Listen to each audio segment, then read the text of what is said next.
Next is Earth's gravitational force. Will the velocity of a stone thrown vertically upward remain constant or will it change with time?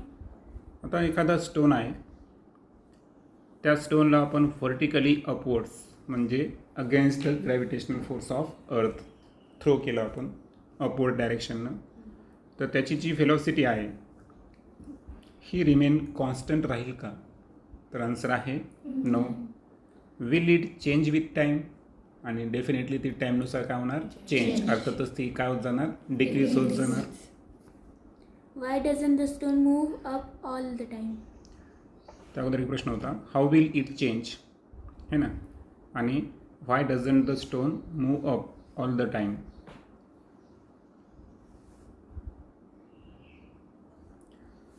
मग पहिला प्रश्न होता, तिसरा प्रश्न होता की हाऊ विल इट चेंज, ती कशा पद्धतीनं चेंज होणार आहे. तर ते पण आपण पाहूया की कशा पद्धतीनं ते डिक्रीज होतं, कोणत्या प्रोपोर्शनमध्ये. पुढचा प्रश्न आहे की why doesn't the stone move up all the time, म्हणजे सलग, जसं की आपण न्यूटन्सचा एक लॉ पाहिला होता की एखादी वस्तू मोशनमध्ये असेल तर ती कशामध्ये राहायला पाहिजे? कंटिन्युअसली मोशनमध्ये राहायला पाहिजे, जोपर्यंत त्याच्यावर एक्सटर्नल अनबॅलन्स फोर्स ॲक्ट करत नाही. मग आता हा जो स्टोन आहे याच्यावर कोणतं ना कोणतं फोर्स ॲक्ट व्हायला, अर्थातच तो फोर्स ऑफ काय आहे? ग्रॅव्हिटी आहे. आणि त्याच्यामुळं तो स्टोन पूर्ण वेळ कंटिन्युअसली अपवर्ड डायरेक्शनमध्ये राहील का? नाही. Why does it fall down after reaching a certain height?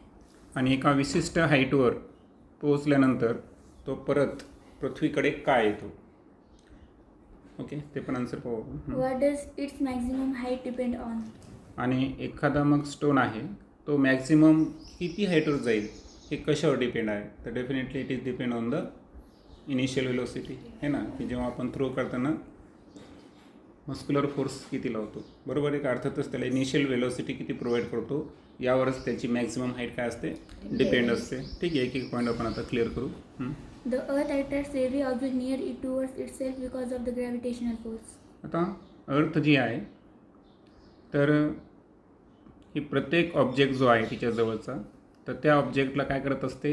Attract करत असते. आणि त्याचं रिझन जर पाहिलं आपण तर अर्थमध्ये प्रेझेंट असणारा ग्रॅव्हिटेशनल फोर्स.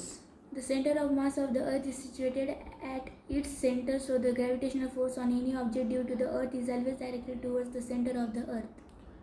आता काल आपण centre of mass he concept पाहिली. आणि सेंटर ऑफ मास, आता अर्थ जी आहे ना ही एक युनिफॉर्म स्पेअर आहे आणि अर्थला युनिफॉर्म डेन्सिटीसुद्धा आहे. आणि दॅट्स वाय तिचा जॉमेट्रिक सेंटरच हा काय असेल? तिचा सेंटर ऑफ मास असेल. आणि दॅट्स वाय अर्थचा सेंटर ऑफ मास हा तिच्या सेंटरवर या ठिकाणी सिच्युएटेड असल्यामुळं जो ग्रॅव्हिटेशनल फोर्स कोणत्याही ऑब्जेक्टवर जे अर्थकडून लावलं जातं तर त्याची डायरेक्शन जर पाहिली आपण तर it is directed toward the centre of the earth. And that's Y आपण न्यूटनच्या एक्सपेरिमेंटमध्ये पण पाहिलं होतं, ॲपल एक्सपेरिमेंटमध्ये शब्द काय होता? Vertically downwards and directed toward the centre of the earth. Because of this force, an object falls vertically downward on the earth. या definitely याच फोर्समुळं, अर्थातच तो ग्रॅव्हिटेशनल फोर्समुळं या ठिकाणी प्रत्येक ऑब्जेक्ट जो आहे हा अर्थच्या दिशेने कसा फॉल होतो? Vertically downwards. Similarly, when we throw a stone vertically upward, this force tries to pull it down and reduce its velocity. आता ॲपलचा जो एक्सपेरिमेंट होता हे आपण काय करू लागलो होतो? तो जर पाहिला आपण तर फोर्सच्या दिशेनं होतं. तो फेनॉमेना कसा होता? फोर्सच्या दिशेनं होतं. आणि आता आपण जेव्हा स्टोन आकाशाकडे जेव्हा फेकतो तर आपण जे ॲक्ट करतो हे अगेन्स्ट द ग्रॅव्हिटेशनल फोर्स आपण काय करलो? या ठिकाणी ॲक्ट करायलो. म्हणजे याचा अर्थ जेव्हाही आपण स्टोन थ्रो करू तर त्याला रोखण्यासाठी त्याला अपोज करणारा एक फोर्स त्या ठिकाणी प्रेझेंट आहे. आणि तो फोर्स कोणता फोर्स आहे? अर्थचा ग्रॅव्हिटेशनल फोर्स.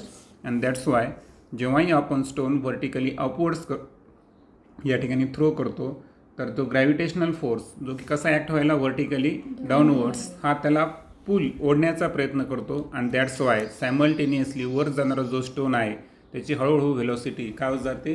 रिड्यूस, म्हणजे कमी कमी होत जाते. Due to this constant downward pull, the velocity becomes zero after the while. आणि त्यानंतर या पूलला एक नाव दिलं आहे पहा, काय नाव दिलं आहे, कॉन्स्टंट डाऊनवर्ड पूल. म्हणजे असं नाही की स्टोन फेकल्याबरोबरच तो ॲक्ट व्हायला आहे. हा फोर्स ऑल द टाईम काय व्हायला या ठिकाणी, gravitational force all the time सातत्यानं त्या स्टोनवर काय करायला या ठिकाणी ॲक्ट करत असतो. म्हणजे याचा अर्थ कॉन्स्टंट डाऊनवर्ड पूल हा ग्रॅव्हिटेशनल फोर्सकडून त्या स्टोनकडे लावल्या चालला. आणि दॅट्स वाय काही वेळेनंतर जर पाहिलं आपण तर त्या स्टोनची व्हेलॉसिटी ऑलमोस्ट काय होऊन जाते या ठिकाणी, 0 होऊन जाते. The pull continues to be exerted and the stone starts moving vertically downward towards the center of the earth under its influence. मग प्रश्न असा आहे की त्या स्टोनची व्हेलॉसिटी ऑलमोस्ट 0 झाली, त्याच्यानंतरही हा जो कॉन्स्टंट डाऊनवर्ड पूल आहे हा ॲक्ट असतो का? तर आन्सर आहे डेफिनेटली येस.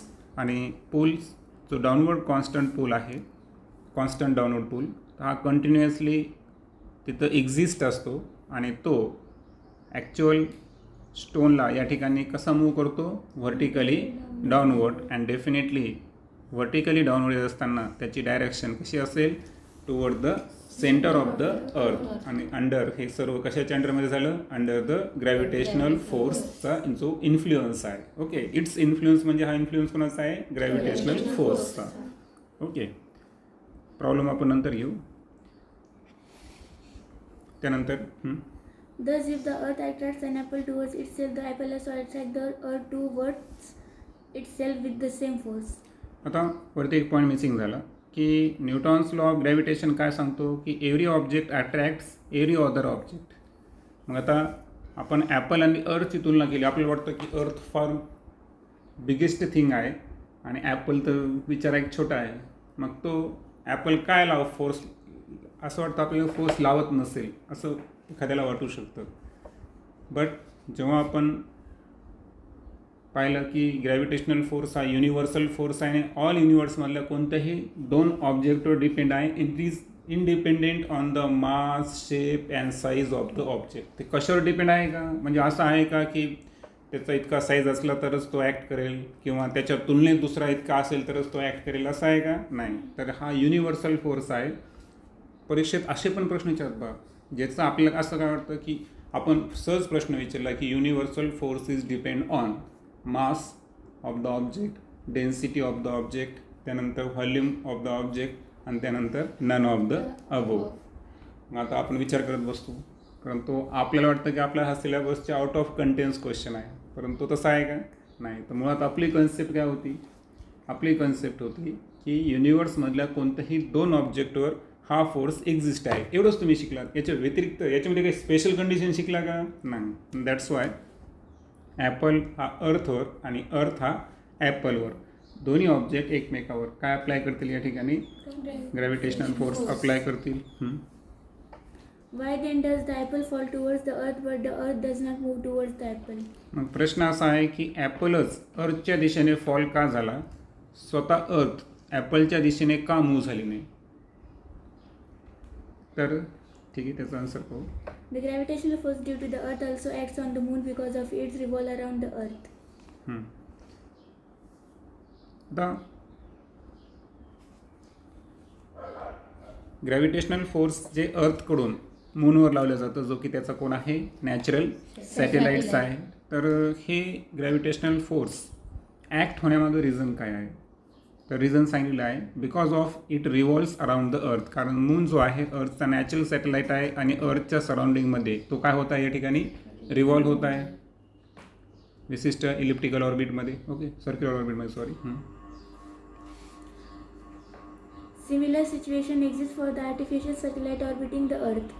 आणि अशाच पद्धतीची सिच्युएशन अस्तित्वात येते जेव्हा एखादा आर्टिफिशियल सॅटेलाइट, ज्याला आपण मॅनमेड सॅटेलाइट्स म्हणू, जसं की आपण इस्रो संदर्भात डिस्कस केलं आहे, नासा संदर्भात डिस्कस केलं की त्यांनी कितीतरी सॅटेलाइट्स काय केलं आहे, लॉन्च केलं आहे. तर हे मॅनमेड जे आर्टिफिशियल सॅटेलाइट्स आहे हे अर्थपासून एका विशिष्ट डिस्टन्सवर काय करत असतात, ऑर्बिट करत असतात.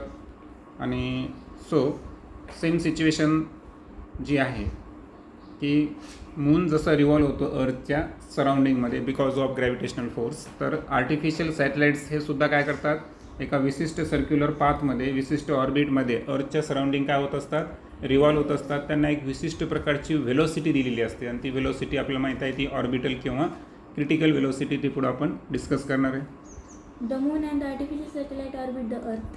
आणि सो डेफिनेटली मून असो का आर्टिफिशियल सॅटेलाइट्स हे दोन्हीच्या दोन्ही अर्थच्या संदर्भात एका विशिष्ट ऑर्बिटमध्ये काय करत असतात, रिव्हॉल्व करत असतात. The earth attracts them towards itself, but unlike the falling apple, they do not fall on the earth. Why?